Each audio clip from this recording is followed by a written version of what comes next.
ఈరోజు ఆదివారం. ఆదివారానికి అధిపతి సూర్యుడు. ఆరోగ్యం భాస్కరాదిచ్చేత్ అంటుంది శాస్త్రం. అంటే ఆరోగ్యం మొత్తం సూర్యుడి అధీనంలో ఉంటుంది. ఆరోగ్యం బాగుండాలంటే కొన్ని ప్రత్యేకమైన పదార్థాలను ఆహారంలో స్వీకరించాలి.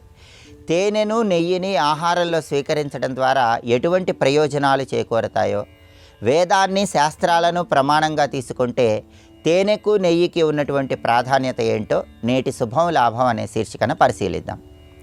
ప్రధానంగా మనం తీసుకునేటటువంటి ఆహారంలో మొదటి ముద్దలో కనీసం 5 చుక్కలు నెయ్యి ఉండేలాగా చూసుకోవాలని ప్రామాణిక గ్రంథాలన్నీ తెలియజేస్తున్నాయి. దానికి కారణం ఏంటంటే దేవానాం ఆద్యమాహారం అంటుంది వేదం. అంటే దేవతలు కూడా ఆద్యము ఆవు నెయ్యిని ఆహారంగా స్వీకరిస్తారు.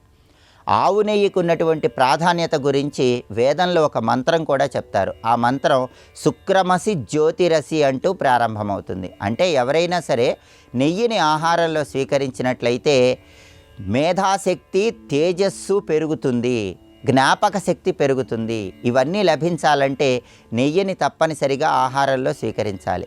అలాగే ఆహారంలో నెయ్యి స్వీకరించడం ద్వారా కొన్ని ప్రత్యేకమైన ప్రయోజనాలు కలుగుతాయని మునిభావ బోధిని అనే ప్రామాణిక గ్రంథంలో కూడా చెప్పారు. మునిభావ బోధిని అనే ప్రామాణిక గ్రంథం ప్రకారం ఎవరైతే నెయ్యిని ప్రతిరోజు ఆహారంలో స్వీకరిస్తూ ఉంటారో వాళ్ళకి ఎముకల వృద్ధి కలుగుతుంది, ఎముకల పుష్టి చేకూరుతుంది. అలాగే ఉచ్చారణ దోషాలను పోగొట్టే శక్తి కూడా నెయ్యికి ఉంటుంది. కాళ్ళు, కళ్ళు వీటికి సంబంధించినటువంటి అనారోగ్య సమస్యలు రాకుండా ఉండటానికి, కళ్ళ మంటలు, కాళ్ళు చేతులకు మంటలు, ఇటువంటి అనారోగ్య సమస్యలు పోగొట్టడానికి, కండపుష్టిని కలిగింపజేయటానికి నెయ్యి విశేషంగా సహకరిస్తుంది. నెయ్యిని సహస్రవీర్య అనే పేరుతో పిలుస్తారని కూడా వేదంలో చెప్పడం జరిగింది. కాబట్టి ఇన్ని రకాలైన ప్రయోజనాలు ఉన్నాయి. కాబట్టి ప్రతిరోజు ఆవు నెయ్యిని ఆహారంలో స్వీకరిస్తే ఉత్తమ ఫలితాలు కలుగుతాయి. ఆవు నెయ్యి స్వీకరించడం వీలు కాకపోతే కనీసం గేదె నెయ్యి అయినా సరే ఆహారంలో తప్పనిసరిగా స్వీకరించాలి. ఇది జీర్ణక్రియను కూడా మెరుగుపరుస్తుంది. అలాగే తేనెకు ఉన్న ప్రాధాన్యత గురించి వేదాలలో, ప్రామాణిక గ్రంథాలలో చెప్పారు. వేదంలో తేనెకు సంబంధించి ఒక ప్రత్యేకమైన మంత్రం ఉంది. ఆ మంత్రము మధువాతే రుతాయతే అంటూ ప్రారంభమవుతుంది.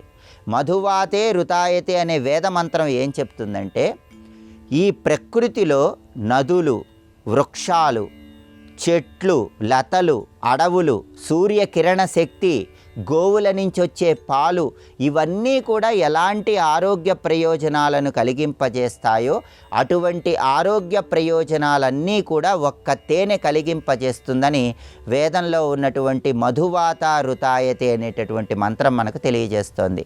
తేనెను యోగవాహి అనే పేరుతో పిలుస్తారు. యోగవాహి అంటే అర్థం ఏంటంటే తేనెను ఏ పదార్థంలో కలిపినా సరే ఆ పదార్థానికి ఉండేటటువంటి గుణాన్ని తేనె పెంపొందింపజేస్తుంది. అందుకే తేనెను యోగవాహి అనే పేరుతో పిలుస్తారు. ప్రతిరోజు కూడా ఉదయం పూట గోరువెచ్చని నీటిలో నిమ్మరసము, తేనె కలిపి స్వీకరించినట్లయితే నిమ్మరసానికి శరీరంలో కొవ్వు పదార్థాలు తగ్గింపజేసే శక్తి ఎక్కువగా ఉంటుంది. కాబట్టి తేనెను యోగవాహి అంటారు. కాబట్టి దేనికున్న గుణానైనా పెంచే శక్తి తేనెకు ఉంటుంది. కాబట్టి ఆ కొవ్వు పదార్థాలను తగ్గింపజేసే శక్తి ఇంకా ఎక్కువగా వచ్చి ఆరోగ్యం సమకూరుతుంది. కాబట్టి ఆరోగ్యం బాగుండాలన్నా, కొవ్వు పదార్థాలు తగ్గింపజేసుకోవాలన్నా గోరువెచ్చని నీటిలో తేనె, నిమ్మరసం కలిపి ప్రతిరోజు కూడా ఉదయం పూట స్వీకరించాలి. అలాగే తేనె కంటికి సంబంధించిన దోషాలు తొలగింపజేసి కంటి చూపు మెరుగుపరుస్తుంది. అలాగే వాక్కుకు సంబంధించిన ఉచ్చారణ దోషాలు తొలగింపజేస్తుంది. అలాగే తేనెలో కాల్షియం ఉంటుంది. కాబట్టి ఎముకల గట్టిదనానికి విశేషంగా సహకరిస్తుంది. అలాగే తేనెలో ఐరన్ ఉంటుంది, ఇనుము ఉంటుంది. కాబట్టి రక్త ప్రసరణకు సంబంధించిన దోషాలు తొలగింపజేసి రక్త వృద్ధిని కలిగింపజేస్తుంది. విటమిన్ బి, సి ఈ రెండు కూడా తేనెలో ఉంటాయి. అందుకే ఎక్కువగా శ్రమపడే వాళ్ళు ఎవరైనా సరే వయస్సు పెరుగుతున్నప్పుడు ప్రతిరోజు కూడా తేనెను స్వీకరించినట్లయితే రక్త ప్రసరణ సరైన స్థాయిలో ఉండి ఆరోగ్యపరంగా విశేషమైన ప్రయోజనాలు చేకూరుతాయి. కాబట్టి తేనెను, నెయ్యిని తప్పనిసరిగా ఆహారంలో స్వీకరించడం ద్వారా అద్భుతమైన ప్రయోజనాలు కలుగుతాయని వేద ప్రమాణమైనటువంటి మంత్రాలను కూడా తేనెకు, నెయ్యికి సంబంధించి చెప్పారని మనకు ప్రామాణిక గ్రంథాలన్నీ తెలియజేస్తున్నాయి. కాబట్టి ఇలా తేనెను, నెయ్యిని వినియోగించండి, సమస్త శుభ ఫలితాలను సిద్ధింపజేసుకోండి.